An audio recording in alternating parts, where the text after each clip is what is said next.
कर्मों का फल।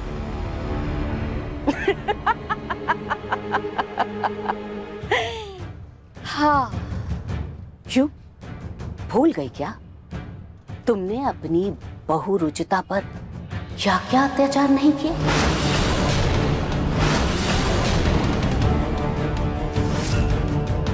इस घोल को मैंने आलते में मिला दिया है और इस घोल का छाप जब मार्बल पर पड़ेगा तो इस आलते का रंग काला हो जाएगा।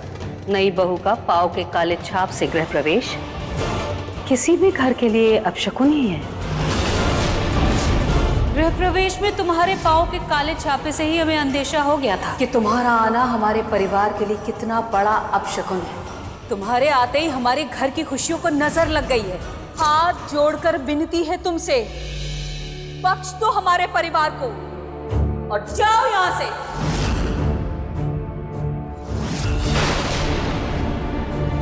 तुम्हारी अपनी बहू थी वो, उसके बावजूद तुमने उसे कभी नहीं अपनाया। नफरत है मुझे तुमसे, नफरत है मुझे तुम्हारी शक्ल से, तुम्हारी इस रहन सहन से, इस ढंग से नफरत है निहार के दिल में तुम्हारे पनपते हुए इस प्यार से। कितने जुल्म ढाए उस पर, कितनी बार उसे घर से निकाला, कितनी बार उसकी दूसरी शादी रचाने की कोशिश की, यहाँ तक कि उसे जान से मारने की भी कोशिश की।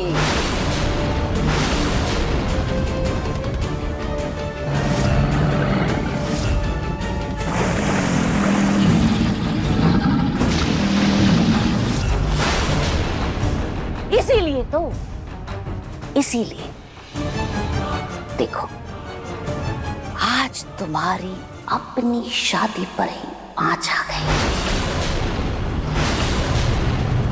नहीं, ऐसा कुछ भी नहीं है, कुछ भी नहीं है ऐसा। तुम्हारा अत्याचार यहीं खत्म नहीं हुआ, बल्कि अपनी पोत बहू के ऊपर भी तुमने कुछ कम जुल्म नहीं ढाए। उसका भी घर संसार बिगाड़ने की, बर्बाद करने की भरपूर कोशिश की तुमने। उसे भी कितना ही सताया तुमने। पूनम, पूनम, करछी। पलक। जी दादी जी। चावल के अंदर करछी नहीं डाली? करछी दादी जी। चम्मच नहीं है थाली में। पलक। जी दादी जी। चम्मच नहीं है। पलक, पलक, पलक। तुमने जानबूझकर कुकर के साथ की ना छेड़छाड़, ताकि कुकर फट जाए। अब नया कुकर तुम्हारे मायके से आएगा, और कुकर फटने से जो दीवार टूटी है वो क्या तुम्हारा बाप ठीक करवाएगा?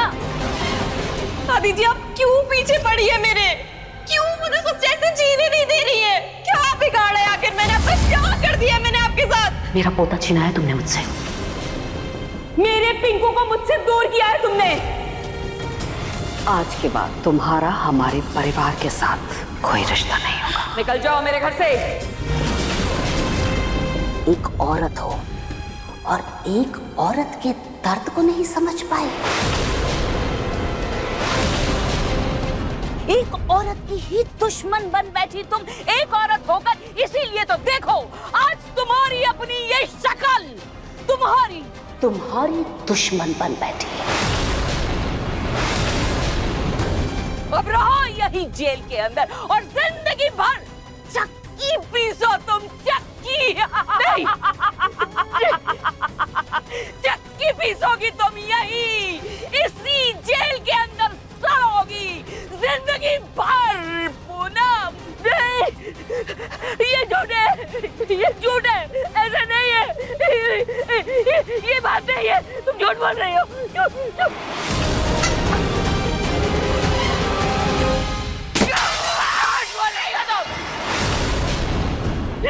मैं बोल रही हूँ नहीं है, नहीं, जाओ, चली जाओ, मैं कह रही हूँ जाओ यहाँ से, जाओ, जाओ, चली जाओ।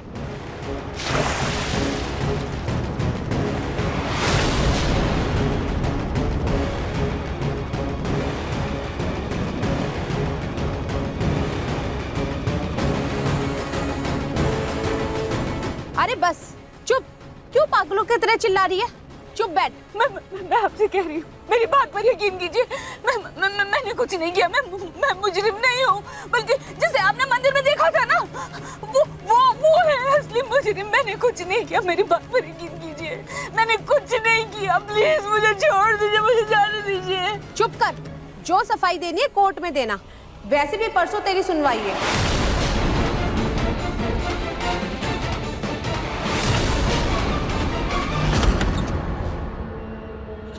रूही, रूही कहाँ हो तुम? रूही, भाभी, भाभी, भाभी, भाभी यहां पर भी नहीं है।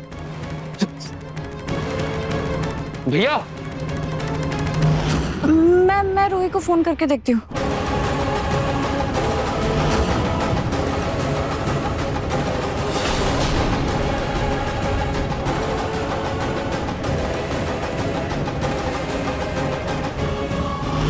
रूही कहाँ हो तुम?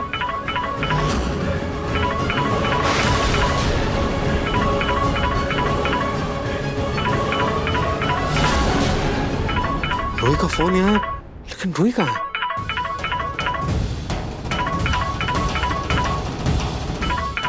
रूही! लगा, पता नहीं फोन ही नहीं उठा रही रूही।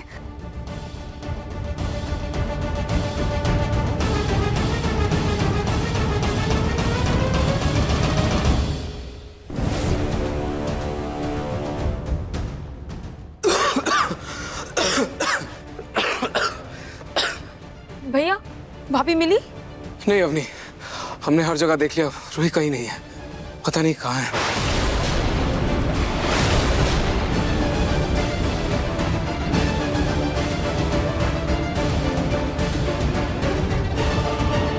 इसका मतलब जिसको किडनैप किया वो ये औरत नहीं बल्कि रूही थी।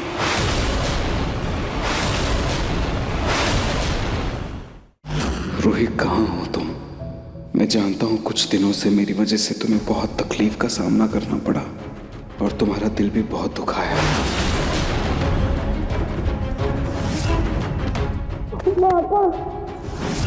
उस बच्चे का असली बाप मैं ही हूँ।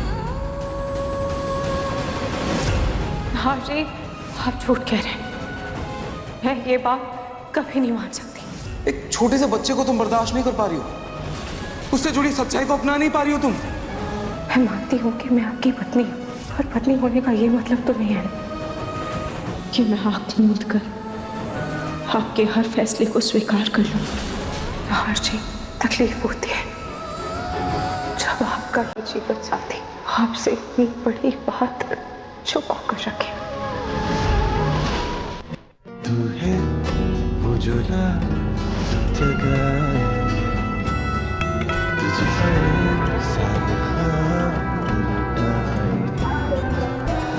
जैसे की खुशबू धीमे धीमे बढ़ती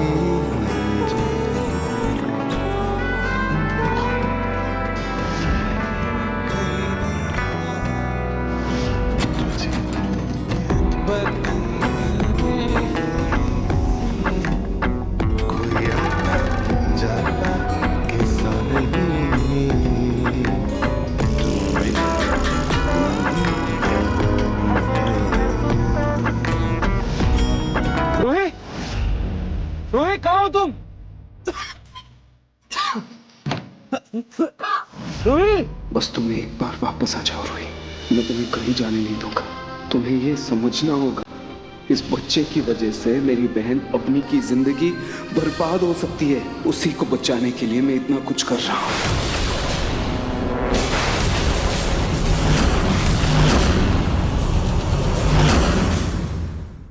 मन सुंदर रात 8 बजे दंगल टीवी पर।